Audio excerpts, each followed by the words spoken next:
Hello and welcome to the pod. I'm Nathan Fink. I'm Jolyn Drennan, and this is New Hampshire Family Now, a show about building family in the Granite State. Today in the show, Jolyn's back. Jolyn's back, Jolyn's back, Jolyn's back. And later, Marty Sink, Executive Director of CASA New Hampshire, Court-Appointed Special Advocates for Children, joins us. New Hampshire Family Now is brought to you by the New Hampshire Charitable Foundation. Since 1962, the Charitable Foundation has worked hand in hand with generous and visionary citizens to maximize the power of giving and support, collaborate, and lead innovative initiatives. Initiatives like New Hampshire Tomorrow, which is focused on making sure children and families have access to education, healthcare, and career pathways to ensure every family member thrives. To learn more about New Hampshire Charitable Foundation and all their initiatives, go to www.nhcf.org. This podcast was also brought to you by Family Support New Hampshire. Family Support New Hampshire is NH's coalition of family resource centers and family strengthening programs that exist to ensure Granite State families have access to resources so both caregivers and children can succeed. Because supported families are strong families. To find a family resource center near you, visit www.fsnh.org. Mark your calendars because New Hampshire Gives is right around the corner. June 7th and 8th, Granite Staters participate in New Hampshire's largest day of giving, and this year, your generosity can help strengthen families and build caregiver resilience. Because when families are strong, children thrive. Visit nhchildrenstrust.org to learn more. Hello and welcome back to the pod. In studio I have... It's not a studio. I have a very special guest. I'm not special. I'm your co-host. Co-host, Jolyn Drennan. How long have you been sitting there, by the way? Because it feels like you've been waiting for the microphone to turn on for like 3 days now. Welcome back. And I know. Look, I've been scrambling to keep up lately, so I apologize for ghosting you on the show. Though I'm not going to lie, flying solo is so much easier. That's what Amelia Earhart said, actually. Too soon. Too soon? So it's foster care month, and there's some wonderful things happening in New Hampshire's foster care system, including, of course, the Kinship Navigation Program, where kinship navigators are stationed at the family resource centers across the state. So, Jolyn, how's that program doing? Really well. We're going strong now for almost 2.5 years. We have 24 navigators throughout the state, covering pretty much all of the state. So I would imagine if you've got 24 kinship navigators spread throughout the state, there's probably servicing quite a few families, no? Yeah, I think we're over 600 families that we're serving now, about 6,000 hours in a year. That's quite a few hours of service. What kind of services, though, are they coming in to take advantage of? It really depends on the family and their situation. A lot of the families we see need support with like legal assistance and getting, formal guardianship. A lot of times they are intervening before a family is, either in crisis or there's any kind of DCYF or court involvement. And so they have what we call like informal guardianship. And so they need support accessing legal services. Sometimes they need educational advocacy. So if a child has an IEP and really learning the system and what what the supports and services are available to the child. Sometimes they just need, some emotional support. They need social connection. They need to, talk with other kinship caregivers and realize that they're all in this together. It's not just them alone, that there's other people that have experienced. Yeah, it's an intense process because a lot of these arrangements come out of traumatic circumstance. And later on the show, we talked to Marty Sink, Executive Director of CASA New Hampshire, Court-Appointed Special Advocates for Children. And I want to kind of zero in on this legal aspect because I know off microphone, you and I have had that conversation about the tremendous expense and traumatic experience that is fighting for formal guardianship, we had talked about, trying to figure out how can we support those families with legal fees and costs because they're exorbitant. They are, yeah. So if, a lot of families are not pursuing adoption when they could because of the costs, because the costs are exorbitant. So we have some services set up with New Hampshire Legal Aid, where our kinship navigators can bring their families with them to these kind of standing office hours to go over rights and benefits, and just to get some solid legal advice that sometimes, families just don't have the resources to pay for on their own. I think a lot of the resistance, to going after a legal process is because it puts a parent in conflict with their child. Like, nobody wants to take their child to court to get guardianship and legal rights, but sometimes that's the case, and it's the right thing for the child. And that's the child always has to be the center, like what's best for the child. And so if you're a relative caregiver and you have, physical custody, but you don't have legal guardianship, there's a lot of limits to what you can and can't do. And you might need to, get the biological parent to sign off just so that you could register at school. And if you don't have contact or you have a tough relationship with the biological parent, then that makes that situation really difficult. Now, from the perspective of the Children's Trust, what is, say, the dream in terms of what we can provide with regards to legal costs and aid? We have some funding right now to support families with the court costs. And so if, just concrete support funding so that we can provide access to the services. So I think the dream is really to set kinship caregivers and kinship families up in a place where they're strong and they're not in an adversarial role. Ideally, I would love to see more and more families working, together so that there's co-parenting. So even with the caregiver and the parent. So say a parent is struggling with substance use, but they're in a recovery program so that they're still active in their child's lives. That would be like the ideal situation. So we got kinship families that are obviously experiencing some challenges, and the kinship navigators at the FRCs are steering them to resources where available. But where are they coming from? What are the referral pathways? So a lot of them are actually self-referrals. It's word of mouth. It's families that are finding out about the program through other families.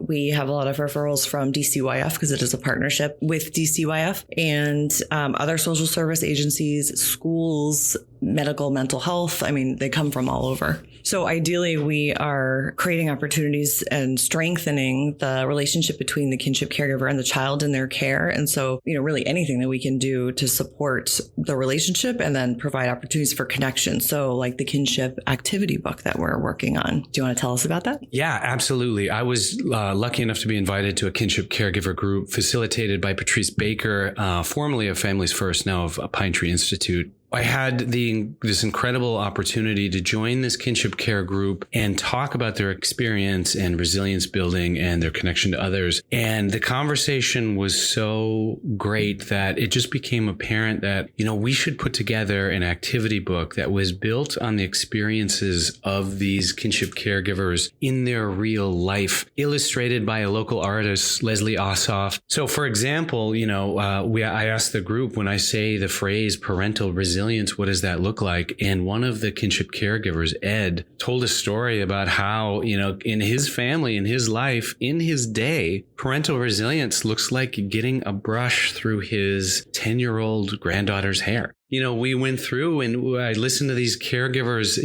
One had adopted 5 grandchildren and she was potty training 3 at once. And I just couldn't believe the strength and resilience. So what happened was we created this activity book to do what you just said, which is help facilitate the connection between caregiver and the child, such that, there's coloring illustrations, there's games for the child, but there's also copy for the adult as they're reading it with their child that helps them. For example, when I asked about what a social connection look like, they all said this group right here. And there are pasta groups spread throughout the entire state where parents who are parenting a second time around can meet in groups just like this. So, I'm really excited about it because it's authentic. It's totally New Hampshire. And right now you can check it out digitally at nhchildrenstrust.org/kinship. And so, yeah, we're psyched. Is it going to print? It's going to print. I think it's going to go to print this week, which means we'll have physical copies in a couple of weeks. There is a paper shortage, but I think a couple of weeks we'll have physical copies. So if anyone out there wants copies to distribute, send us an email at info@nhchildrenstrust.org and we'll put you on a list. We'll get you boxes. We're ordering quite a few because these things are going to be important. I just want to give my kudos to Ed because getting a brush through my own hair is, an act of resilience.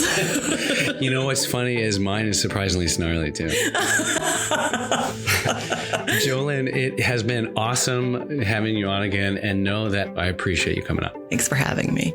we're going to take a short break, but when we come back, we welcome Marty Sink, Executive Director of CASA New Hampshire. Don't go anywhere. Many thanks to New Hampshire's Office of Social and Emotional Wellness for sponsoring this podcast. Started within New Hampshire's Department of Education, the Office of Social and Emotional Wellness consolidates policy development and implements projects and programs that are focused on health and wellness with an emphasis on behavioral health of all students, youth, and families. To learn more about the Department of Education and its many programs and approaches, visit www.education.nh.gov. Today's show was also brought to you by Merrimack County Savings Bank, who proudly supports the mission and efforts of New Hampshire Children's Trust. Founded in 1867, Merrimack has served people, businesses, nonprofits, and municipalities in central and southern New Hampshire for over 155 years by treating everyone with care, respect, and compassion. Visit your local offices in Bow, Concord, Kentucky, Hooksett, and Nashua, or go to www.themerrimack.com. This podcast was brought to you by Nixon Peabody, who delivers exceptional legal services for clients in the community by combining high performance, an entrepreneurial spirit, deep engagement, and an unwavering commitment to a culture of collaboration, diversity, and humanity. Nixon Peabody works with universities, hospitals, and nonprofits of every size to maximize impact. For more information, visit nixonpeabody.com.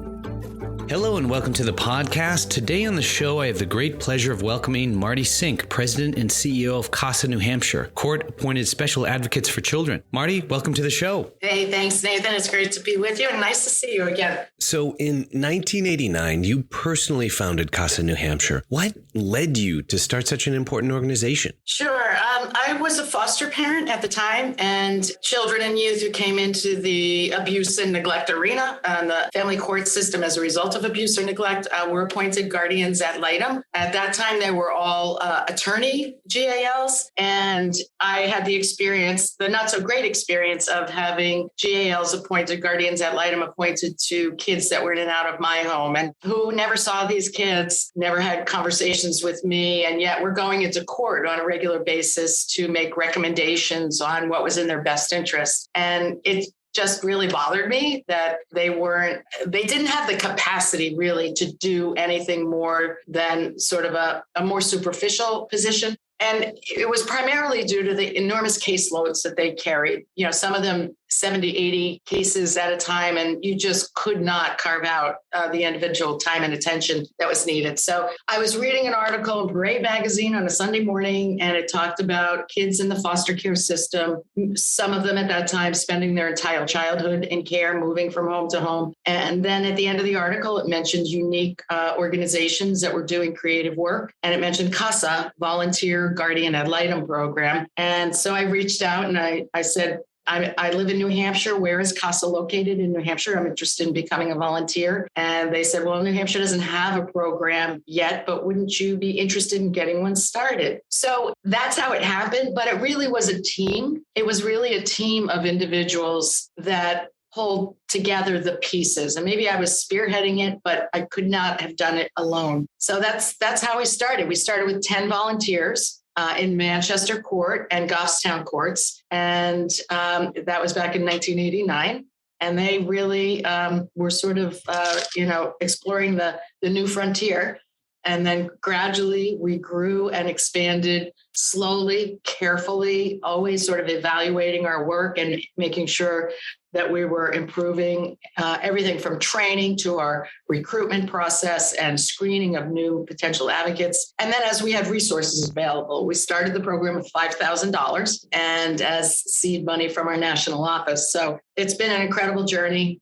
We now are obviously have been for many years in every court in the state, in all of the circuit court family division. And we have roughly 600 advocates right now. And in any given year, we're serving roughly 1,500 children. You know, when I hear you talk, I think there's so many moving components to this conversation. And I'm wondering because I've never seen it in action, and even thinking about it in action is complicated. So how does it functionally happen? Sure. No, great question. Our appointments come directly from the court. So when a new case of child abuse or neglect, a petition is filed with the court, typically by DCYF, sometimes by law enforcement, the court must, at that earliest point of the proceedings, appoint a guardian ad litem. And over the years, because of our growth and expansion, our child protection statute now requires the court to request a CASA volunteer as guardian ad litem first. So after we have received that case, our staff,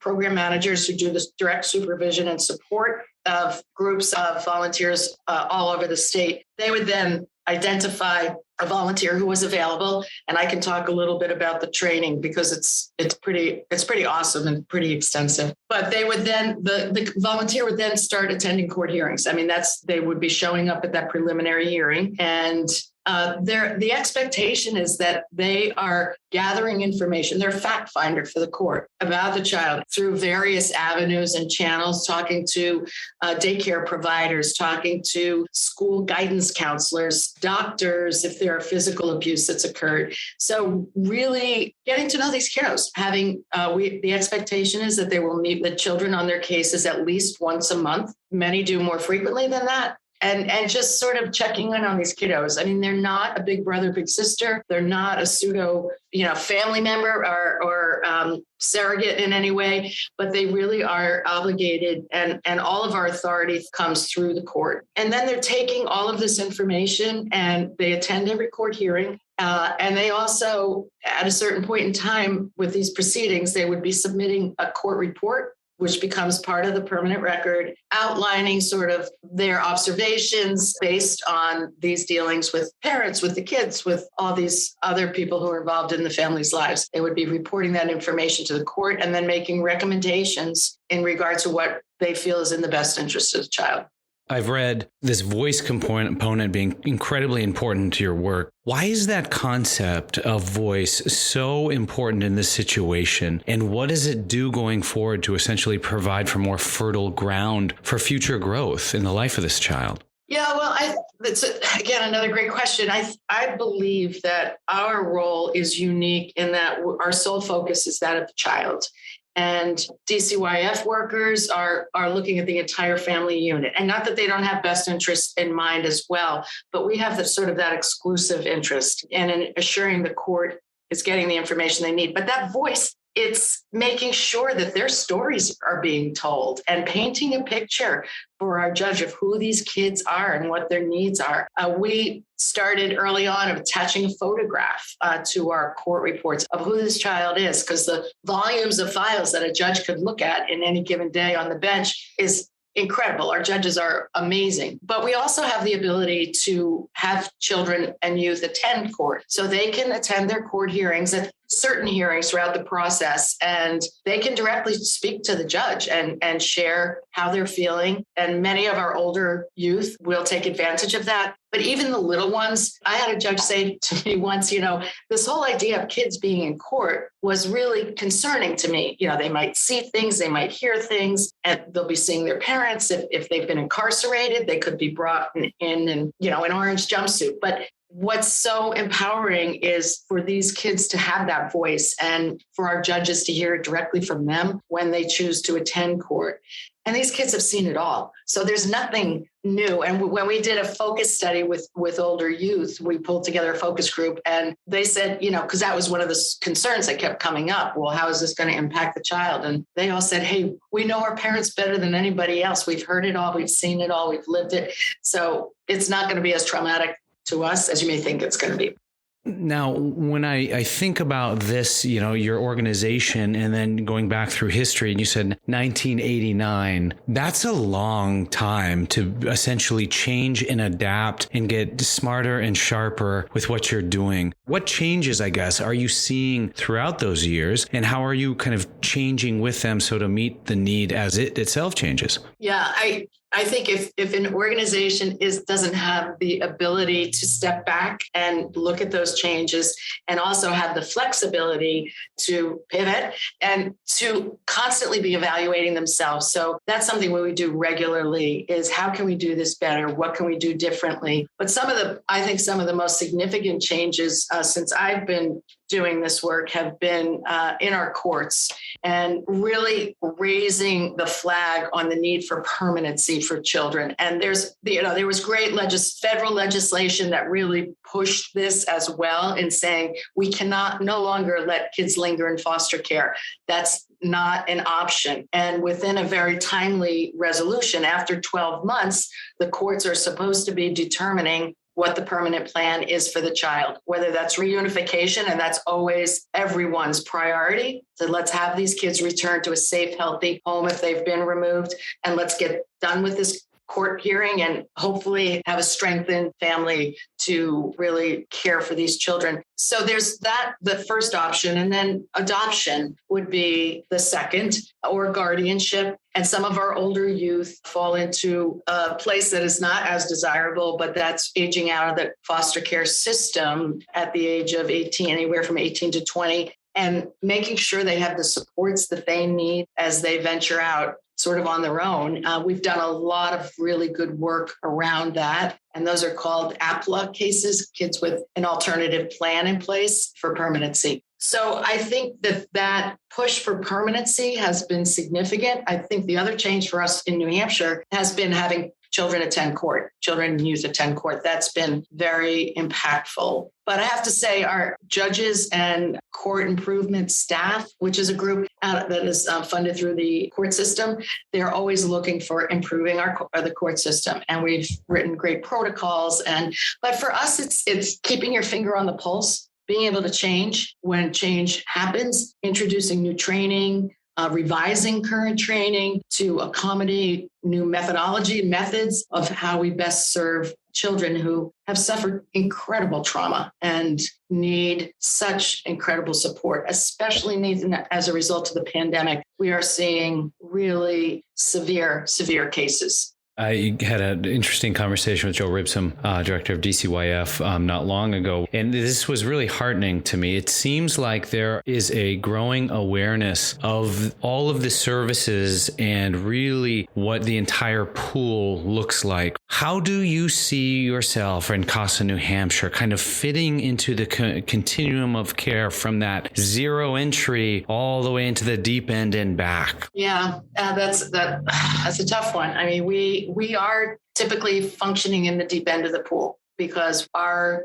involvement in children and families' lives comes at the order from the court. While our cases vary in severity, and again, as I said earlier, first and foremost, we're looking at reunification. So how can we intervene in a way that we can, number one, work towards breaking the cycle, and also help families recognize what resources are, helping them see what resources are available. Some of our best stories are when, a mom who's had substance misuse issues for years and has two or three children that have been removed, and seeing her get serious about treatment and recovery and working through that disease and having kiddos successfully reunited. Just our role in that kind of work is so exciting. And work, in that scenario, and if the children are placed in foster care, working with that foster family so that they are having regular and frequent contact with their biological family, and that the foster family understands the needs of the child so things don't continue to escalate if they're not getting proper mental health or other services that are so needed. So I guess we're sort of at the deep end, but never completely underwater, because we're always looking to do that critical work. But also there are families that just can't do it.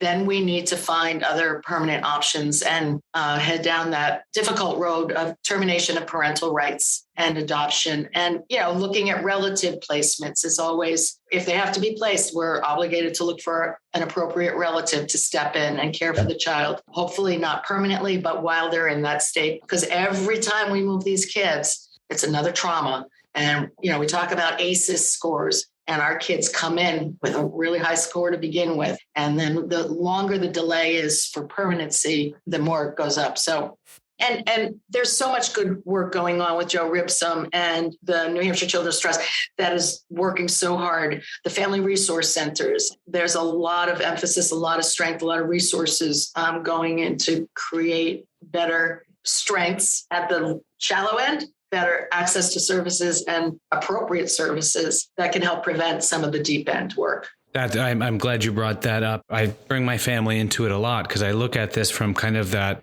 ground level, a couple of young kids. It feels like now, the community awareness of just how everybody else is doing and what are those connections up and down the chain are going to be more important than ever, as you said. If I could just add, I think the other really critical piece is that we can all play a role in this work, right? And you don't have to be a CASA volunteer. You could be an adoptive family. You could be a foster family, but it's all of our responsibilities, right? Like you said, it's a community that has to support some of these families and children.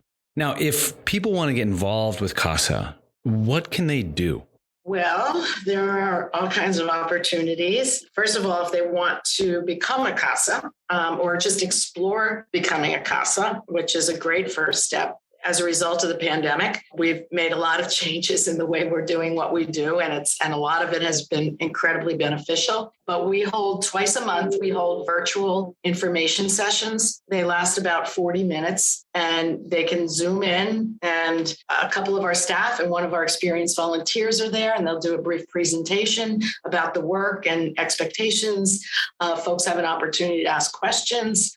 So we're doing those regularly. And that would be a great place to start. The other thing is just going to our website. There's tons of information on our website about beginning that process.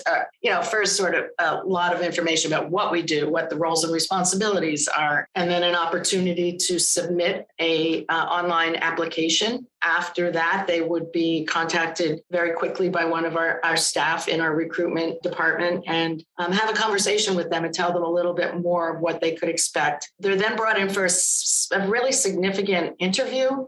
2 staff will be interviewing each individual prospective CASA, and it's a good hour and a half long to 2-hour time. We have an obligation to the court to provide them with the most very carefully screened so that these folks we're sure they're in it for the right reason. Anyway, so after that, and after criminal records, background checks are done and personal references are done, they would be invited to participate in our pre-service training, which is a mandatory 40-hour training program. And it now is all virtual as well. And it's phenomenal. And after that, if all goes well, they would be eligible for the appointment to a case. Well, Marty, it was great to have you on the show today. Thank you so much for all the important work that you do. Well, thank you for the opportunity. Really appreciate the conversation and what we can share about the work we do, but ways that others can get involved too. So, to learn more about CASA New Hampshire and its important work, go to CASANH.org. That's CASANH.org.